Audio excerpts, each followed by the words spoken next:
Cet achat manga va être incroyable. Du neuf, de l'occasion, du vintage, du Rakuten, du compte fidélité. C'est la totale. J'en ai partout en face de moi. Et ben on voit ça tout de suite après le générique.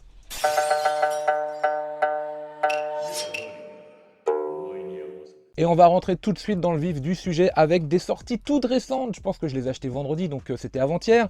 On est chez l'éditeur Nueve Graphics et on fera la découverte très bientôt dans un manga vorace de Harecon par nom.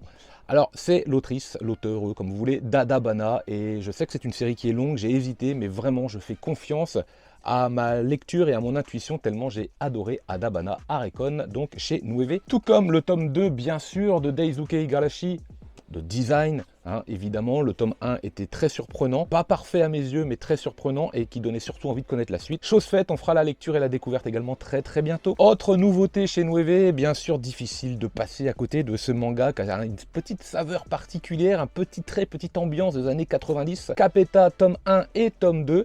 Bon, j'en ai pas du tout fait la lecture, j'ai feuilleté, j'ai regardé un petit peu les traits, ça a l'air dynamique, ça a l'air très propre et j'aime beaucoup le style un peu rétro comme ça. Il n'y a plus qu'à. Et enfin, dernier titre chez cet éditeur, nous irons manger du crabe, le tome 2, avec après la lecture très surprenante et très agréable du tome 1, il me tardait de faire l'acquisition du tome 2 et j'ai craqué beaucoup plus vite que prévu, et oui. On va passer maintenant chez Glénat et tout d'abord, vite fait, bien fait, du shonen qui fait la blague, du shonen qui est efficace, certains l'aiment pas, mais c'est normal, c'est un peu le principe des shonen, faut se laisser porter, certains on va les aimer, d'autres non, moi j'aime bien Sakamoto Days, j'aime beaucoup moins Jujutsu Kaisen, on va en parler très bientôt d'ailleurs, petite comparaison à venir, le tome 8, donc ça c'est pas mal, j'aime bien, et je trouve qu'il y a une petite ambiance Hunter x Hunter. Si vous l'avez lu, vous savez de quoi je parle. Et puis j'ai profité d'être chez mon libraire pour utiliser mon compte fidélité. Vous savez, la petite remise en fait, mais comme je cumule pas mal, ça y est, c'est directement fini. Je suis à jour et ça fait d'ailleurs directement lien au petit short que vous avez pu voir hier si vous ne l'avez pas vu. Il est encore temps. Vous l'avez compris, je parle de 0 manga dans mon manga collect. J'ai pu terminer Dragon Ball Perfect édition du tome 29 au tome 34 grâce au compte fidélité, donc grâce à ma petite remise, ça fait plaisir. J'ai hâte de vous parler des mangas de Rakuten et des mangas vintage, mais avant ça, eh oui, un peu de teasing quand même, on va parler des mangas que j'ai achetés chez Pika Édition avec le tome 5 de Violence Action, ça c'est très popcorn, très frais, très violent aussi, j'aime beaucoup. En revanche j'ai regardé le film sur Netflix, même si j'ai retrouvé un petit peu les ingrédients du manga, ça m'a un petit peu ennuyé, je dois bien le dire. 2 titres excellents de 2023, Jumbo Max du Takahashi, de toute façon c'est forcément excellent, c'est clair et net, et puis bien sûr inévitable, je vous en parle encore, Under Ninja et son tome 2, ça c'est des petits bonbons acidulés, ça, A Journey Beyond Heaven pour compléter les mangas chez cet éditeur, donc le tome, ah non, ça c'est le tome 6, je crois que c'est je me suis planté, c'est un autre tome. Enfin bref, vous m'avez compris. On passe maintenant chez Kurokawa. Alors déjà, Kurokawa, vous l'avez vu, propose des mangas à 3 €. Il y a une offre, notamment avec les Mob Psycho 100. Donc j'ai décidé d'entamer la série. Je vous avais présenté le tome 1, voici le tome 2 et 3. Donc ça y est, j'ai de nouveau des mangas en retard sur mon manga collect. Mais c'est le jeu, c'est comme ça, c'est inévitable en vérité. Et puis j'ai également profité de l'occasion pour découvrir le tome 1 de Bloodlad. J'en ai pas encore fait la lecture, mais ça va venir assez vite. Et à partir de cette lecture, on verra si oui ou non je décide d'intégrer le manga dans ma collection. Et puis j'ai eu du mal à l'avoir parce qu'il n'y en avait plus, parce qu'il y avait une rupture de ce tome et que finalement je l'ai eu et je l'ai eu avec le goodies. D'ailleurs ce moment de vidéo est spécialement dédicacé à Uchiwa. Toi tu sais, je parle de Partner 2.0. Qu'est-ce qu'il raconte? Voilà, bon, on verra bien ce que ça donne, mais j'étais très curieux de découvrir le titre vu les différents retours qu'on avait pu avoir sur le Discord, donc affaire à suivre. Alors là, vous êtes en train de vous dire, mais c'est bizarre, on n'a pas vu de Meian. Le week-end n'est pas fini, demain c'est férié, peut-être un short. Alors, il est temps maintenant de vous parler de l'arrivage Rakuten. Mais juste avant, je vous rappelle que vous êtes 40% encore à regarder les vidéos sans vous abonner. Et vous revenez, et vous regardez, et vous likez. Abonne-toi, fais-toi plaisir, arrête de te faire du mal, c'est tout ce que j'ai envie de dire. Et justement, grâce à vous, ceux qui utilisez le code Rakuten, présent dans la description, vite fait, bien fait, vous pouvez y aller, j'ai pu accumuler depuis 2 mois une jolie petite somme qui m'a permis directement de prendre l'intégrale, parce que c'est comme ça que je fonctionne désormais pour me mettre à jour. Et d'ailleurs, c'est comme ça que je vais faire avec Mob Psycho 100. Je vais attendre d'atteindre certains paliers pour faire l'acquisition totale du manga. Et là, qu'est-ce que j'ai fait? J'ai directement craqué. Vous allez les reconnaître, hop, sur les différents Bonne Nuit Poun Poun, sauf le 1. Alors le 1, il est présent là parce que c'est l'intégrale, mais j'avais fait l'acquisition de 1 pour la découverte, vous le savez. J'ai dit banco, ce sera l'intégrale de Bonne Nuit Poun Poun grâce à vous, grâce au code Rakuten. Il n'y a plus qu'à. Alors justement, on reste vite fait chez Kana avec l'acquisition de Gleipnir, le tome 12, mais j'ai 3-4 tomes de retard. Je suis un petit peu perdu à la lecture. Je crois qu'il y a 14 tomes dans son intégrale, donc je vais aller jusqu'au bout et je vais voir si je revends ou non cette série parce que je suis plus très convaincu, mais j'ai pas mal oublié. Et puis alors, deux mastodontes, évidemment, je pense au niveau scénario et dessin. Asadora d'abord, son tome 7 d'Urasawa, est-ce qu'il est vraiment besoin de le préciser? Et Kujo l'implacable, donc cet avocat véreux, un vrai délice à suivre, le tome 2. Ah là, on va se régaler là. Là, je peux vous dire, on va se régaler, je vais vous en parler très très vite. Chez Crunchyroll, du popcorn façon Terraform Mars, façon tout ce que vous voulez. J'en ai parlé mardi dernier.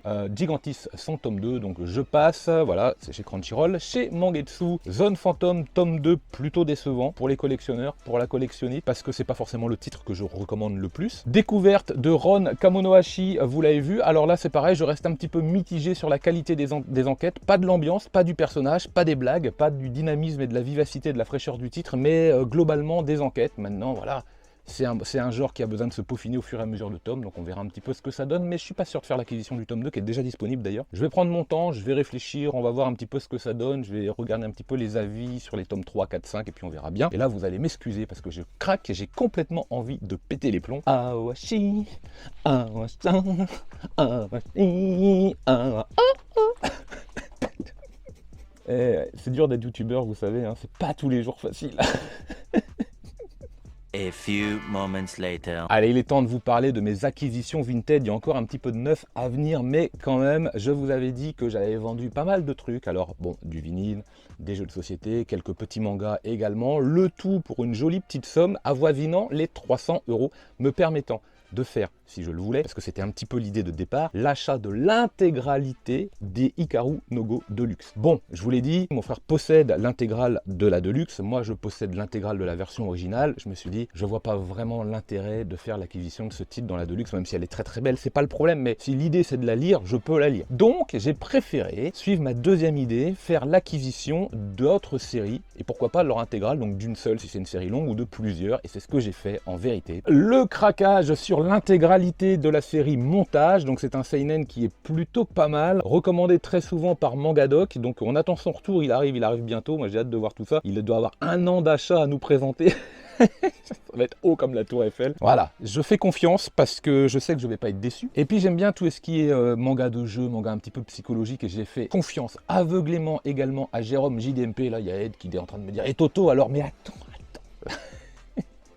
Patience et longueur de temps font plus que Pierre qui roule n'amasse pas mousse. L'intégrale de l'Air Game plus l'intégrale de montage remplace l'intégrale des Hikaru no Go. Achat Vinted, j'ai envie de dire, ça fait la blague. Allez, on enchaîne maintenant avec de l'occasion que j'ai trouvé à EasyCash, la fameuse technique du lundi midi, puisque maintenant désormais mon EasyCash ouvre le lundi midi, vous le savez. Si vous ne savez pas de quoi je parle, je referai un petit short à l'occasion sur le truc parce que ça vaut le détour. Et donc j'ai trouvé le tome 1 de Backstreet Girls. Ça, j'ai vu l'animé sur Netflix, j'avais adoré, un petit peu comme pour Prison School, je les ai découverts au même moment. Donc il y a 12 tomes en tout, je crois, ou 11, 8 édités en France actuellement. On en parle dès que je l'ai lu. Je sais de quoi ça parle, mais on en parle dès que je l'ai lu. Également l'acquisition d'occasion, et je suis bien content, Himitsu, tome 2, 3, 4 chez Akata, et en 9 d'ailleurs, Ocean Rush, toujours chez le même éditeur Akata. Excellent, celui-là, excellent. Et ça, l'auteur de Saltiness, l'auteur de Gear Excise, c'est très très très bon cet auteur. L'auteur de Poison Quotidien également. Je vous conseille la découverte de cet auteur, absolument. Chez Vega Dupuis, Genesis tome 7, petite découverte très récente de 2023 en ce qui me concerne, vraiment excellent. Et bien sûr The Common Breed, que moi j'ai vraiment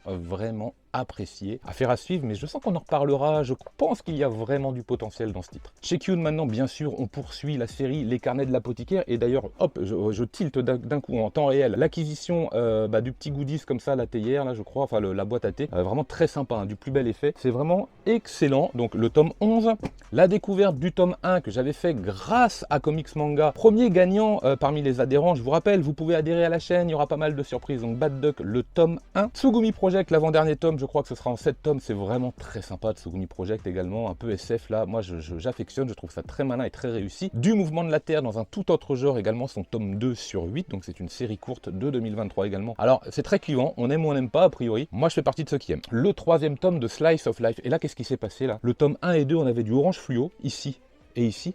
Et le tome 3, on se retrouve avec une espèce de verre Xbox Live là, mais qu'est-ce qui se passe quoi? Là, je comprends pas.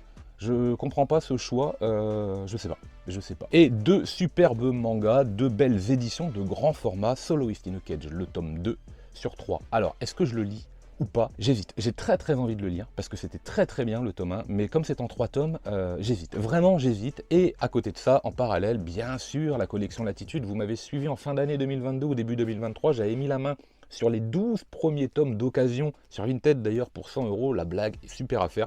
Donc le tome 14 de Bright Stories, c'est vraiment du plus bel effet et c'est très appréciable au niveau de la lecture, du format. Ça rend vraiment hommage à la qualité du titre, tant dans le fond que dans la forme. Et on terminera avec l'acquisition du tome 2 de Golden Gold chez le Lézard Noir, tout comme le fameux tome 2 de la Boîte Lumineuse que j'attendais impatiemment parce que le tome 1 était un vrai régal de lecture également. Et le Lézard Noir qui a cette fâcheuse habitude de nous sortir des titres de qualité venus de nulle part. Je pense à Ira Yasumi que j'ai pas vu venir, la Boîte Lumineuse que j'ai pas vu venir, avant Tokyo Allen Bros que j'avais pas vu venir, La Cantine de Minuit que j'avais pas vu bref, le Rakugo à la mort. Bon bref, voilà, vraiment des titres de qualité, avec une autre ambiance, avec une autre façon de lire, avec un autre format d'ailleurs, mais c'est vraiment top. Et Golden Gold, écoutez, comme c'est une histoire un peu plus longue, on en reparlera au fur et à mesure, voir si le scénario tient bien la route, mais le tome 1 était une vraie réussite. Et chez Black Box, petit arrivage du mini manga, c'est presque un essai en vérité, de Sherlock Holmes, mais moi, ça c'est presque une Madeleine de Proust en vérité, c'est mon petit maillon faible.